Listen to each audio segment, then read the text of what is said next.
Hello beautiful people, it's Sindafam. Welcome to the channel. Today we're going to be checking this video together. Let's check it out. Welcome back to Piers Morgan Uncensored. Still with me is Imarn, Richard Tice and Trisha 𝑗𝑜𝑖𝑛. I left you on a cliffhanger, a tease of all teases. We'll play it again now just to remind you in case you missed it.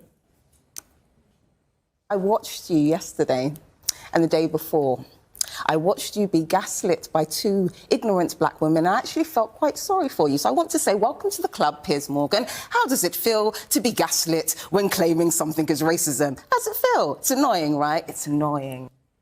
Well, Trisha, here's your chance to respond. This was, of course, about our quite fiery debate in which I got very exercised about the fact that Meghan and Harry for 2 years led the world to believe that the palace had been racist about the skin colour of their baby.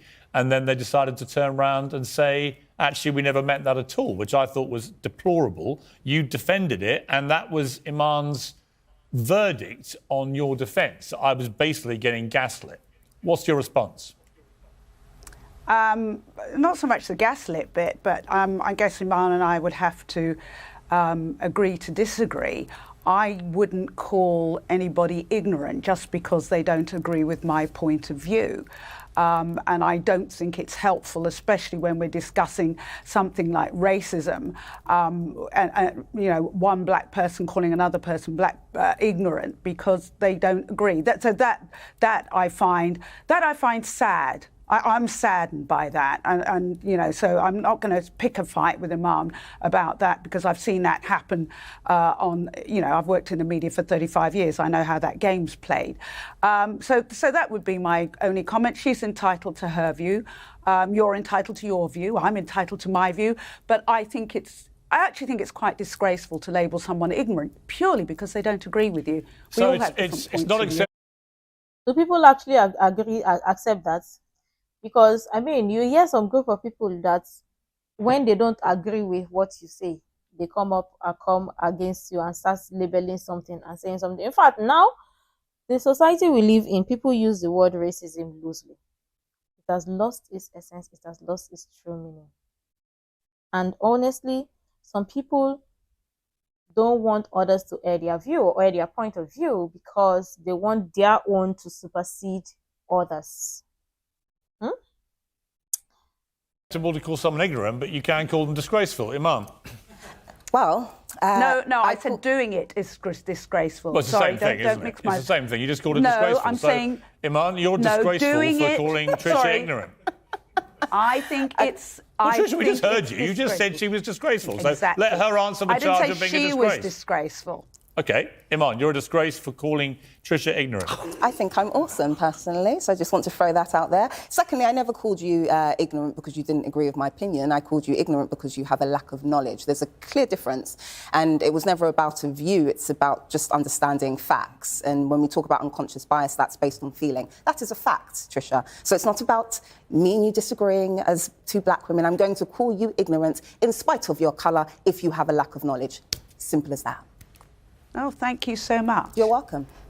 Well, Trisha, come on, you've got to answer the charge. It was basically your ignorance as in lack of knowledge of the subject you were talking about. If somebody decides that I'm ignorant, I'm not going to sit here and try to dissuade them otherwise. They've quite clearly made up their minds. If Imarn wants to call me ignorant and thinks of me as ignorant, what have you, fine, go ahead. Trisha, you did a lot of damage that day. You did a lot of damage and I had to come along and fix it. Just like Harry did a lot of damage and other people had to come along and fix it. Me, Shola, Kiande, we had to come along and fix your dirty work. So you know what? I don't have time for people like you when you come on national TV spewing garbage. And you're right. I'll actually add to your second point. I don't want to argue because I'm a bit more... In fact, I don't believe black women should come onto TV arguing, so I'll just leave it at that. I called you ignorant because of your lack of knowledge. It kind of ends there, basically. I mean, Trisha, what I would say as the token white man in this debate is I would say this about what happened last week. I was surprised, actually, that you, with all your experience of broadcasting and journalism, you're a smart person, that even you, when you heard Harry basically gaslighting the world by saying, it was the media that said that this was racism. We didn't say that. And then you literally watch back exactly what they said to Oprah Winfrey, and they were blatantly accusing a senior member of the royal family of being racist about their unborn child's skin colour.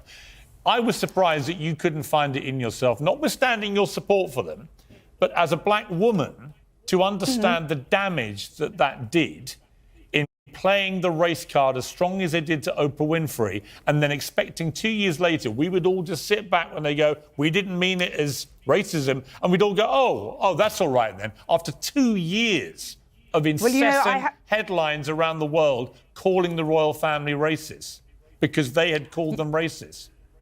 And this is what lots of people build their talking points on.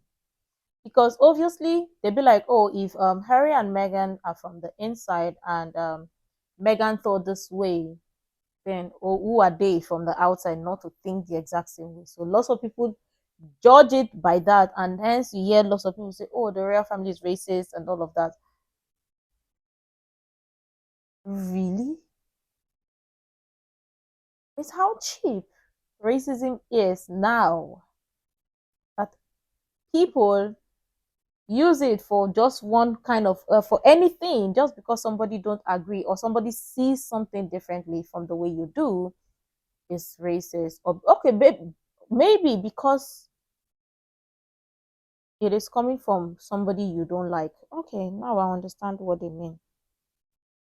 I have to actually, with that, agree with Richard Tice, my colleague Richard Tice, in saying that when, Richard, you were right, if it hadn't been Oprah Winfrey, if it had been a British interviewer, I think a British interviewer would have challenged them on that and got them actually to say the words. My whole thing was that they didn't, as Susanna, your old colleague, agreed, they didn't actually say the words. And the reason they didn't, I don't think, is because they'd actually said the sentence, they probably would have been sued or God knows what.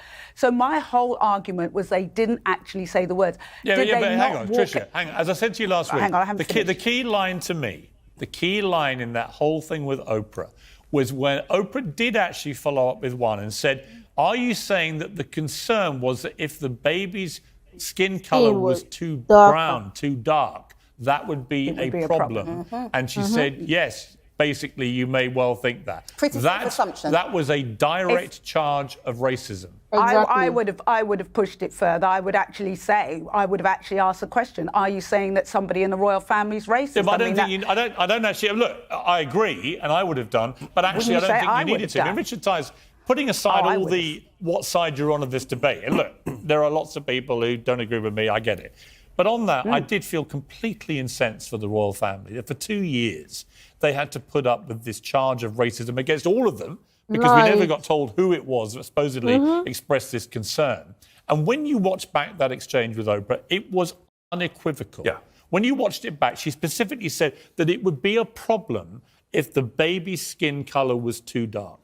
Yes, was the basic answer. No one had any doubt. And there hadn't been any doubt all over the world for 2 years until Harry's interview. And in a 6-part Netflix series, they never corrected it. And so everyone's left completely gobsmacked. And you're sort of wondering, what's Harry's objective here? The agenda has changed. Sorry to cut you, but the agenda has changed. Yes, so that's the point. So did he find himself... Not one word about this in the book. No, exactly. Not one word. It's as though he thought, I've gone too far here. Right. I need to somehow find a way to row back. Yes. Or let's just give a distraction and go down another route. There's so many inconsistencies in all of this. Frankly, it's impossible to know where to start or finish. I think it was very damaging. You know, if I represented a group like Black Lives Matter, for example, and I'd been working really hard to try and drag people with, racist undertones about them into a world where they're not racist because you explain what racism is. To have a member of the royal family and his wife, on 2 of them, on global television, branding the royal family racist and then basically saying that's not what we meant. I get why that would incense you. It would incense me. I thought it was absolutely disgusting, and that's why, apologies for cutting you earlier, I just had to make this point about their agenda changing. I just want us to look at their journey for a moment. We watched them expose their truth. We like their truth. You see, I'm changing. Right. Expose their truth, defend themselves, and now they are on stage 3, which is about making amends. And so therefore, each agenda requires a different approach. And so from another strategic standpoint, if you take off the most damning claim of them all, which is the racism claim by far. The reason why is because you have to remember it connects to the royal family potentially paying reparations, and you don't even want to think about what that number would potentially look but like. I would also, Imarn, I would also add the other main charge, which I felt was incredibly damaging, was this allegation, direct allegation, that Meghan Markle felt suicidal and had gone to somebody at the palace seeking help and had been told she couldn't get it because it would be basically damaging for the brand. Again, not a word of that in the book. That's just disappeared like that never happened. We never got told who that palace employee was.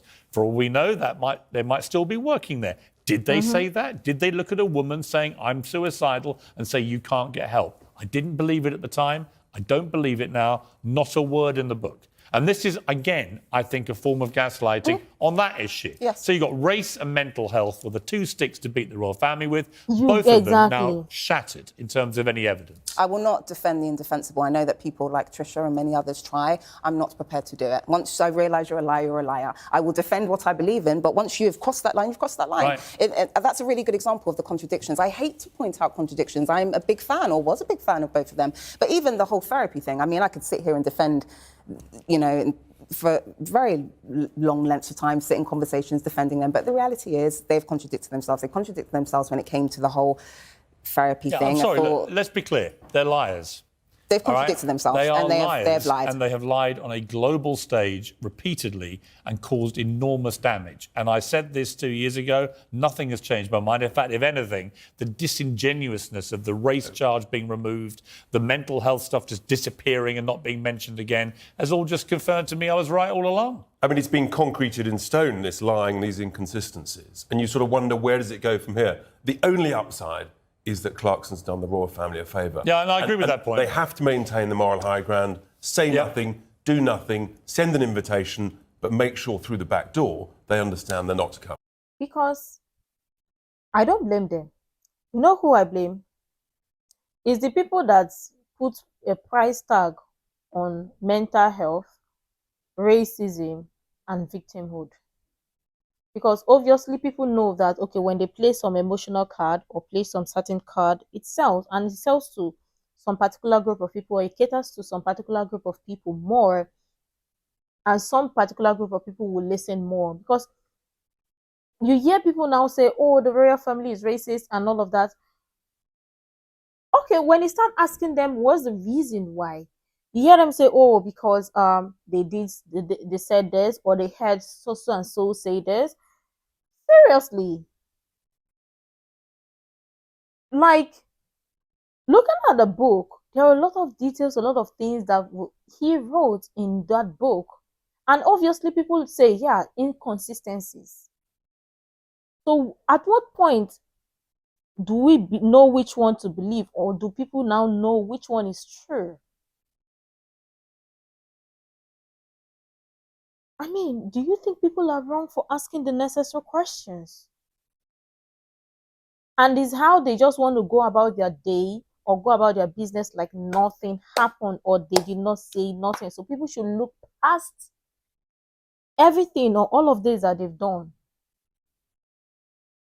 Like, really, he's a freaking prince. That's even the saddest part. He's a prince. And he's doing this to his family. What is that? There are a lot of things that have happened or that are going on that sometimes when you ask, you will start to question yourself if these are real. And if people don't believe them or believe stories they hear from their mouth or from them, do you think people are wrong? That's a question. See, just like what was said, it is their truth. And of course, people will not dispute or discredit their truth, because if you do, there is a name for you and people will name you the name. Because how dare you counter someone else's experience, someone else's racism experience, or victim experience, or mental health experience. the mob will come for you, and you know it.